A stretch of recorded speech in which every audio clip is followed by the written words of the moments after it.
湾跟美国关税奇怪了哈，前2天不是说已经谈了吗？视讯谈了吗？哦，谈了3个大方向，什么关税啦、非关税啦，对美加大这个采购啦等等哈。他说呢，总统他说已经备妥策略方案，随时准备启动。换句话说，前2天谈也没有真的谈，只是可能谈一个大纲而已啊，谈个大纲啊。那日本呢，马上要谈了，好，我记得是好像27号要谈。日本首相已经讲了，我们不会报复，但是我们绝不会大退让，哦，所以人家先就告诉你，我不会退让，哦，等等哈。那总统府呢，昨天去演讲哈，也讲了有一个影片，说呢这个台湾不管面对各种挑战，都应该积极面对，吃苦当作吃补，这就是台湾精神。什么是台湾精神？假扣最假报哦，吃苦呢当吃补哦。但是呢，总统府在休前把这个剪掉了，因为知道这个一定会引起争议。很多人不想，我为什么要吃苦呢？甚至还有人讲说，哦，你吃苦，你吃补，我吃苦啊，网络上啊，所以呢，大家就关键，而且你不剪了也就算了，对不对？你也不是第一次讲这话，你一剪，大家更好，你剪的什么东西啊，就注意到了哈。所以呢，网络很生气哦，百姓吃苦，皇帝吃补哦。那另外呢，郭智慧说，这很正常吗？台湾人不都是这样，都吃苦当吃补吗？你有吗？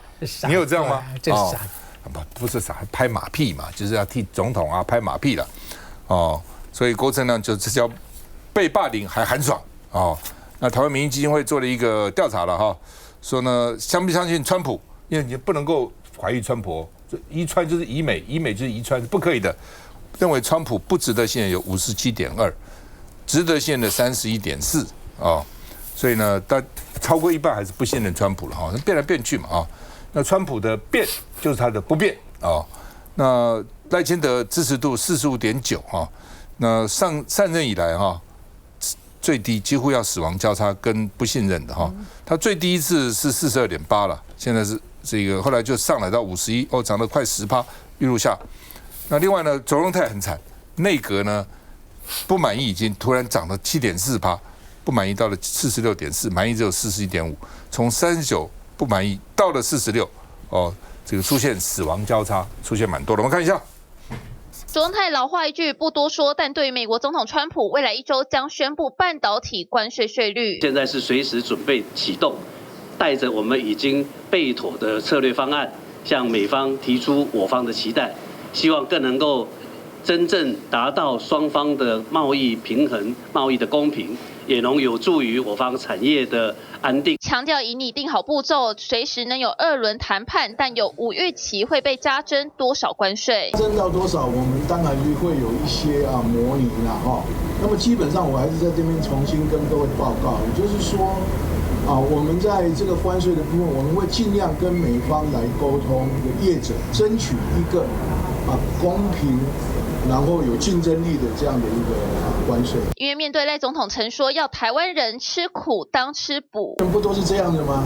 哦，吃苦当吃补，这是很正常的事情，天底下没有掉下来的礼物。只是关税协商倒数，立法院也动起来，跨党派组成访美团，从国会外交到各种管道，尽可能为台湾争取有利税率。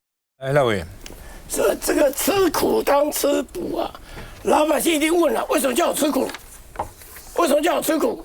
吃补是你在吃补啊！这个消息绝对出来，你可以看民调啊。这个赖清德跟卓荣泰双不满力度增加6到7%，这个很多哦，这个很多哦。对赖清德来讲的话，来回他的满意度要降了2点多%，所以来回就9%了。卓荣泰是更惨的哦，所以就可见得他是关税谈判，大家不满意嘛，因为关税谈判，我们的关税谈判是什么？就投降主义啊，先跪着再说啊！你要的我通通答应。美国要什么？因为我们赚了他739亿美金，他要一半370亿美金左右要回去，我们几乎全部满足。这样不是这样，几乎全部满足。你听我讲，就是这个样子哦，基本上就这个样子。所以我们的经济部长说了，未来10年投资2000亿，这个买阿拉斯加的天然气，这里面还要建底下的这个电缆啊，什么之类的派布啊，这样子建。美国来建。美国建还是谁建啊？在这里面就美国建要你的钱呢、啊？对，要你钱，我们买单嘛。这个10年2000亿，一年就是200亿，什么概念？一年就是6000多亿新台币，10年6兆，这样的钱就出去了啊。那阿拉斯加的油大家都了解，比凯达啦、比沙特阿拉伯都比较贵啊，但是我们还是跟他买，所以我们就有一个结局，有一个可能发生的是，这个基本上来讲的话，我们就买比较贵的石油天然气，比较便宜的就不买，就变成这个样子。第一个我要强调，第二个，卓荣泰讲了一个更好笑的，中国台电不赔更多吗？会赔更多。第二个，卓荣泰说我们要脱中入，后来解释入美。赖清德说脱中入北，我刚刚讲说北就是美嘛，美当然是美嘛。你就投墨西哥也是到美嘛。这个什么意思？他说我们要跟美国、加拿大、墨西哥要结成一块，大家抱在一起。那这个就是 NAFTA 加一，NAFTA 是美加墨了，加一说台湾啊，就变这个样子，说美加墨加台湾，谁跟你加一啊？大家都知道，不要忘了 RCEP， 中国大陆主导的 RCEP 跟 ASEAN 的10国。这里面你刚提到的越南、柬埔寨、辽国、泰国都在里面，统统在里面。它的人口占全世界1/3，全世界最大的自由经济贸易区。他们的雏形已经在那里，关税逐年的下降 ，eventually 它的关税降为0，希望降为0。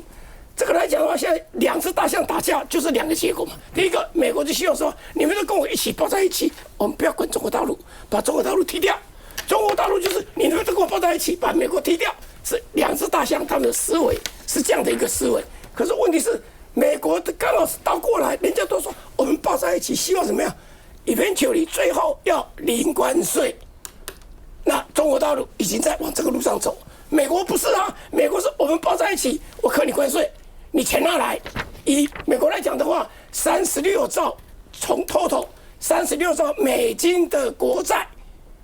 1年的利息就是1兆美金，他都叫我买单了，叫这些跟他抱在一起的人买单了，我们统统买单了。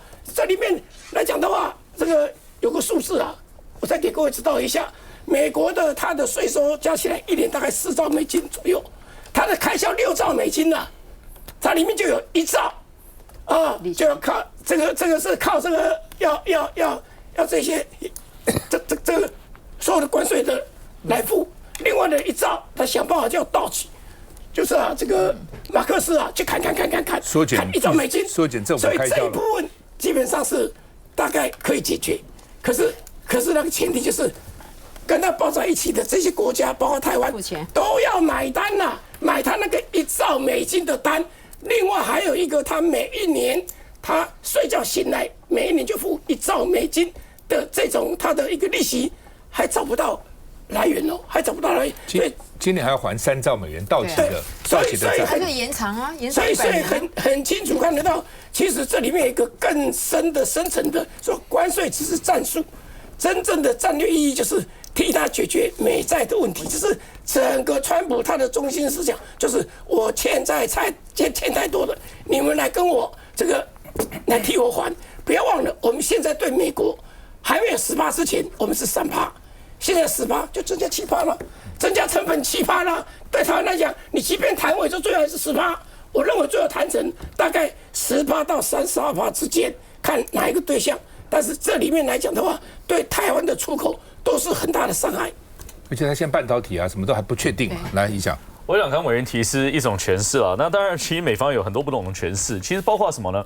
包括这一次的关税到底可以达什么目的？哈，其实当然也有部分人认为，川普他核心理念就希望这个促成美国的产业复兴哦，产业复兴透过什么？透过关税。但关税的问题当然是什么？因为刚刚提到说，到底是谁付这笔关税？其实美国消费者要支付啊，这个是进口商要支付给美国总统。这是为什么？现在连部分的共和党的参议员都出来说，这是我们共和党过去是减税，怎么突然之间要求我们去增加这个税务呢？所以这个部分我觉得美国还是有一些拉扯，但我觉得重点是这样，就是说现在有90天的谈判。那谈判其实我觉得很有趣的一个现象。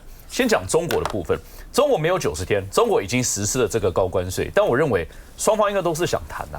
川普其实已经讲很清楚了，他在等这个习近平的电话啊。但是我觉得现在双方大概卡在的问题，第一个就是谁去谈。中国过去的做法是不会把习近平推去最前线啊，万一谈不成，万一川普又增加关税，那习近平很难看呐，对不对？所以谁去谈？一个问号。第二个是谈什么？这个中国你能释出什么呢？过去美中去签的这个第一阶段的贸易协议，结果后来当然这个中国是说因为疫情发生等等，但种种的因素达不到一半啊，它原本承诺的采购额度中国达不到一半，所以你要去谈什么呢？你中国真的能谈出说我去弥补我一年贸易顺差3000多亿美元这个差额吗？这很困难的。那第三个当然是这个涉及到就是你要谈多少嘛，对不对？你要谈的项目是什么嘛？那这个中国最不想谈的就是它的国营企业经济结构的改革。美国最想谈的就这几个面向，所以我认为这个确实双方可能有，即便有谈的意愿，只是这个谈是很困难。但是今天我觉得至少我们台湾遇到这个90天的谈判期，没有中国这些结构性的问题了，确实是有一些层面是可以谈的。那当然，美方要的跟我们能提供的，是不是可以完全连在一起？这个当然是要谈判的过程才会知道。但我认为现在这个我们的政府赖总统其实我相信也是有很大的这个压力要尽速把这一件台美的贸易谈判谈得好。为什么？刚才提到了民调的部分嘛，其实我觉得国人对于经济表现的关注度一定是非常高的，就是你政府做得好这代表你经济应该是做得好，你经济做不好很难称政府做得好。所以我觉得说接下来这个我们的行政部门也好，经济部也好，这个国贸局甚至贸易谈判办公室等等，大家去跟美方谈，我觉得谈出的要点可能会决定接下来台湾大家对于经济表现的一个信心，大家对于施政表现的一个信心，所以这一点非常重要。那我最后只是提一点，是这样就是说，当然这个谈判的过程，我觉得一定是你来我往，不可能是说今天我们要求美方我们什么都不给美方你不要课关税，即便我们700多亿、729亿的贸易顺差，那同时也不可能说我们台湾什么都给，让你美方最后不给。所以我觉得大家还是要给一点时间，因为现在已经在揣测说，我们到时候让利什么都要不到或者是不让什么等等的，我觉得这都言之过早了，还是要让谈判的过程自然去形成。休息一下再回来。我不同意他。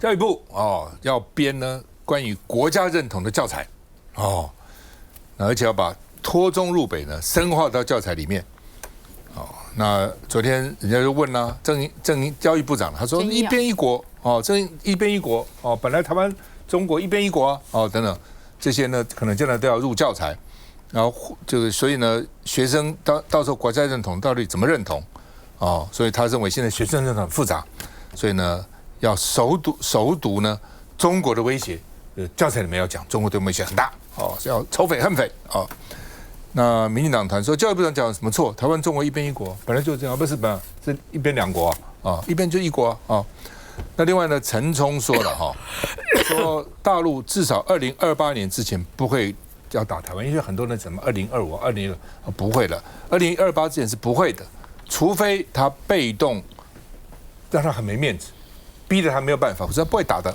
他为什么？他从金融角度谈了他因为他看到俄罗斯就被踢出 SWIFT 美元清算很多银行都用 SWIFT 都用美元清算嘛那所以呢这个俄罗斯被制裁，所以大陆从2009年开始一直到2014甚至2016建立它的 CIPS， 就用人民币来清算了，不用美元清算了所以呢让它产生影响力，而且呢要有别于 SWIFT 另外建立一个清算系统，这要等到2028年以后才有可能建立起来，所以大陆是不会打没有把握的战所以呢你不要去挑动他光为了他这个清算系统也不会这个忍受国际对他的制裁，我也认为他不会的，他没有事他不会，他现在经济问题很大，他对他来讲是打你台湾重要还是他的经济问题重要他经济问题当然重要嘛，他又不像选举，像美国要选举然后用打外国来增加他的知名度，他也不需要，他要衡量到底怎么样对他最有利嘛。但是你不要去惹他嘛，你没有事就让他你搞你的，他搞他的，各自去发展，不要去惹他不要逼着他不得不动手那另外呢，这个哈佛大学强硬拒绝不接受思想审查，因为美国跟他讲说，联邦给他们很多条的那个训令，你们要改，不能够反犹太学生呢不可以戴口罩，在学校因为当时呢反对犹太的很多学生戴口罩，不可以戴口罩同时呢，这个不要再搞什么 DEA 了哦，不要搞这多元什么性别这种教育，不能一堆很多条。哈佛说哦，你这样的话呢，就是用金钱来垄断我的思想。大学校长不接受，所以我不接受思想审查。川普很厉害，立刻停止他22亿6千万美元的这个补助，而且还要继续审查，因为他有这个80-90亿的美金呢、是干嘛呢？是因为他们很多哈佛跟教育部啊，跟这个农业部啊，跟各种部会的这个计划很多大学要做研究要钱啊，所以呢，把你就立刻就停了，看你要怎样那另外呢，我们的大罢免进了好几个学校然后呢，就有人说，不是这个政治这个离开校园吗？政党离开校园吗？教育部就问教育部的，教育说这是言论自由，这是言论自由，摆摊的是行动了，言论自由，所以呢，我们不能干涉学校，那记者就问了，那老师可不可以有这个言论自由呢？老师上课的时候不可以，然后呢有兼行政职不可以，比如当训导长、教务长嘛，其他老师有言论自由。哇，那将来老师得到这个，到时候在学校里面各种辩论啊，甚至各种擂台啊，各种都会出来。以前大家希望学校尽量能够中立了，所以那时候民进党一喊出来，这个党政军退出学校、退出媒体，国民党就退出了。那退出后，民进党就趁虚而入了。趁虚而入以后呢，现在还要大搞这个在罢免联署战，而且罢免都是绿的罢免蓝的都不好意思搞这个。国民党以前在2把的时候也不好意思这样搞嘛。现在民进党无法无天，反正爱怎么搞就怎么搞，你又怎样？而且教育部长还给他撑腰啊，那你要怎样？我们看一下，2028年以前，如果说把金融因素考虑进去的话，大概那种军事的冲突啊，可能暂时不会发生。但是有一个前提，就是说中间没有人去挑逗，所以怎么算的话，台湾都可以算是北方，而且在公开的资讯上，很多人也承认你是全球北方，那你老是全球北方，你为什么要干嘛在入北？要朝野应该想想，究竟摆脱经济殖民主义了没？但为了深化脱中入北概念，教育部也立刻决定要贯彻到学生教材里。台湾本来就是一个主权独立的国家，没有所谓的是不是走入台独的问题。前一天正因要说台湾和中国一边一国，毋庸置疑，教育部在今年暑假前将编写完成试读中国威胁、国际情势等教材，避免资讯被以讹传讹、混淆概念，就被蓝营批评这说法抵触宪法。教育部长有说错什么话吗？台湾跟中国不是一边一国吗？我们有自己的总统，有自己的宪法，有自己的国会。未来将成为校园教材，何谓正确知识和历史史观，朝野解读不同。来，郭成伟，退出党政军、退出媒体，是过去的民进党所主张。政治要退出校园，也是过去民进党的主张。那我就感觉到很奇怪，今天郑部长在讲这些罢免，牵涉到这叫做政治，那政治可以进入校园，我记得很清楚，以前我们在选举的时候，穿了背心以后不能进学校，他还贴一个牌子，政治不入校门，我们就必须要去拖起来。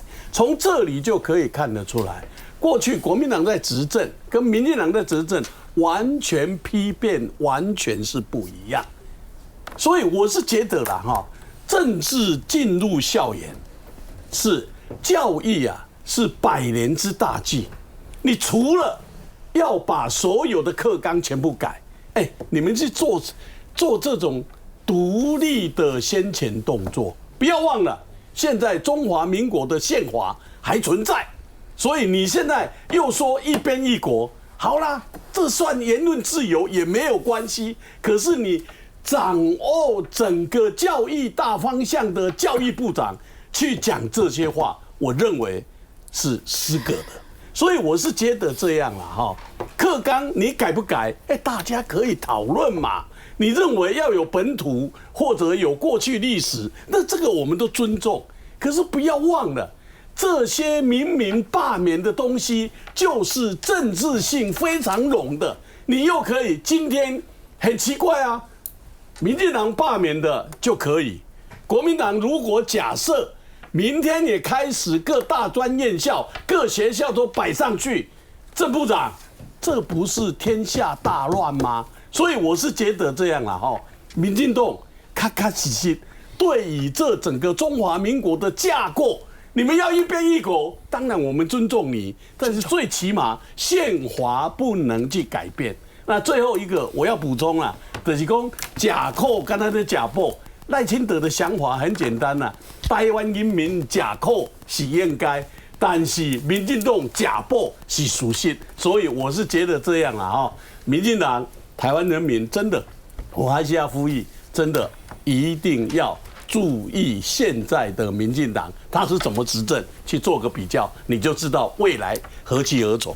好吧，中研院的院士陈培哲说了啊，他说言论自由啊是不能选择性的了。对，好，这个就可以有言论自由，那个就不可以有言论自由，那就放之四海而皆准嘛，都可以嘛，而不是说选择性啊。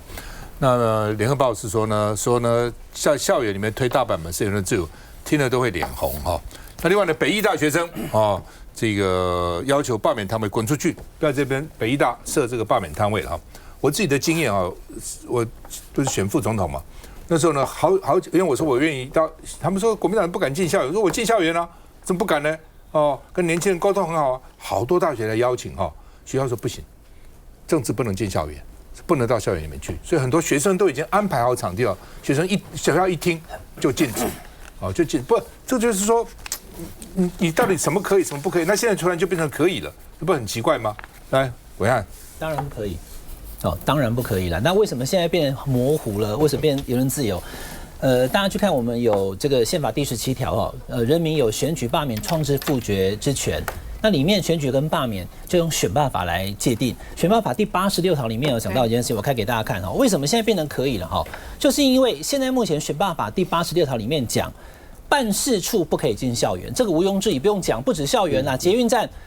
在座各位都有这个选举的经验，你穿个选举背心，你就那边去以后，对不起，他跟你讲，老实讲，对不起，你不能进来，对不对？就是这个样。那为什么现在可以进去呢？因为现在教育部长把那个联署站界定不是办事处，关键就在这里。如果那个联署站是办事处，他当然不可以进校园。那你今天说学生在那边，比如说我给 Vincent 一张，你给我一张，我们在那边写 OK 啊。但如果你已经设了一个联署站，却又解读说，好，办事处不可以设在机关跟学校，办事处不是。联署站不是办事处啊，这不就是在玩文字游戏吗？不然就说好像变成是要罢免总部才叫办事处，我觉得这不对的啦。因为郑姐以前在学校，我直接跟大家讲我的看法，就是有需要搞到进校园吗？就不要进校园，你在学校门口的红酸道或者是公车站那边就好了嘛。我是觉得不要进啊。第二个就是刚刚所讲到的哈，这个赖清德总统的那个发言，因为总统府只要是不公开的前，像以前我们在跑的时候，我们就等待。那如果里面有看到什么东西觉得不好，会修掉。所以显然他觉得这句话是不好的。今天这个郭社会部长帮他加码讲，对啊，不然就假报啊。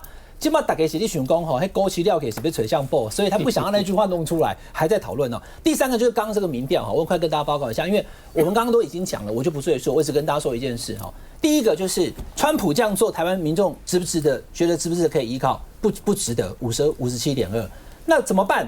即使是任何状况之下的时候，虽然川普不值得信任，但还是觉得美国更值得啦。但更重要一点，我要跟大家讲哈，这个民调就显示出这一次的大事让赖清德总统跟卓荣泰院长的民调下降了。跟我为什么今天要讲这句话？因为可能1个月后我就要再讲一次了。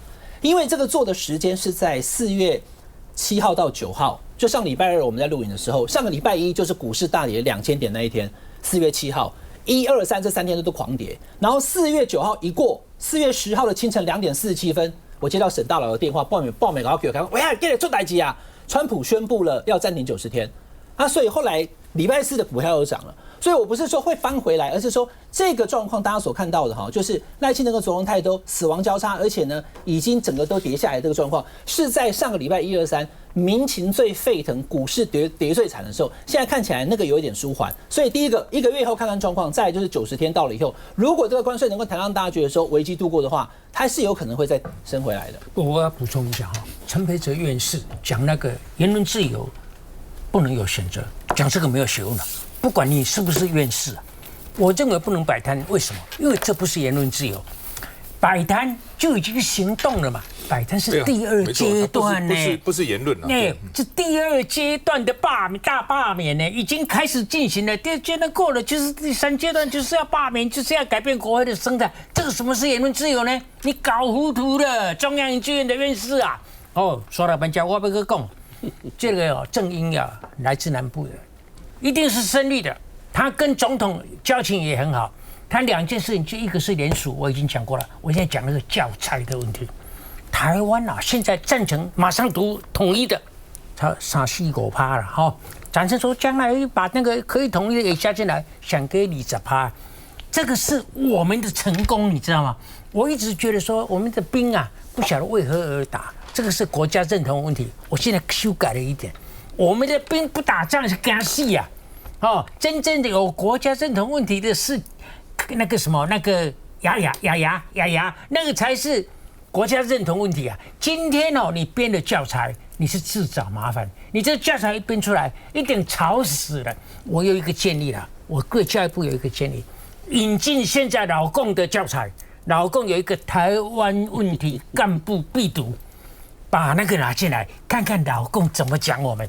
为什么他叫他们的干部这么认真教啊？结果统一寸步难行，为什么会失败？知己知彼，晓得老共的败笔就是我们的韧性。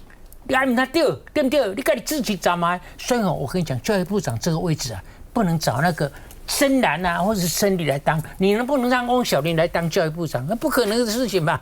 对不对？你看他都笑了。他是可以当的，他可以当的。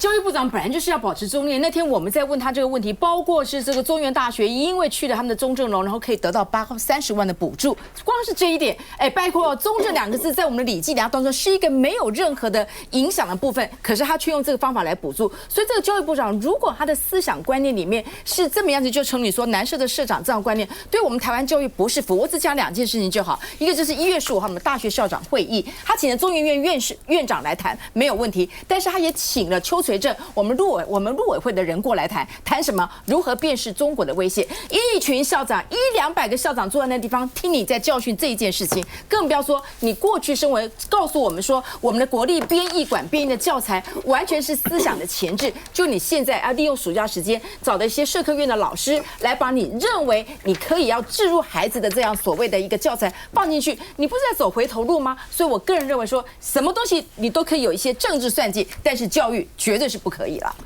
我今天早上在我的广播节目就讲了啦，我说这个去罢免联署，这是政治行动，而不是言论。言论自由，对。但是我相信陈培哲他也不懂这个道理。他的意思是说，言论自由不能选择你行动就叫做言论自由啊，你就是选择的解释嘛，选择性的解释嘛。那别人就不能叫言论自由，别人叫这个政治行动那同样的，就关于言论自由不能选择，这话也没错。你民进党现在就变成这样，我可以讲，你不可以讲啊。你讲的就是什么这个给你戴红帽子啊，你是什么中共代言人啊，什么习近平指使呢？我讲什么都可以，对不对？这算什么东西呢？连那个匪谍，我等等我会谈啊，匪谍他都可以讲是，有的人都讲说这是民进党的光荣，这什么话？你已经完全混淆了事实，什么道理？民进党里面都可以把它3稿2稿就变成你都是对的。谢谢再回来。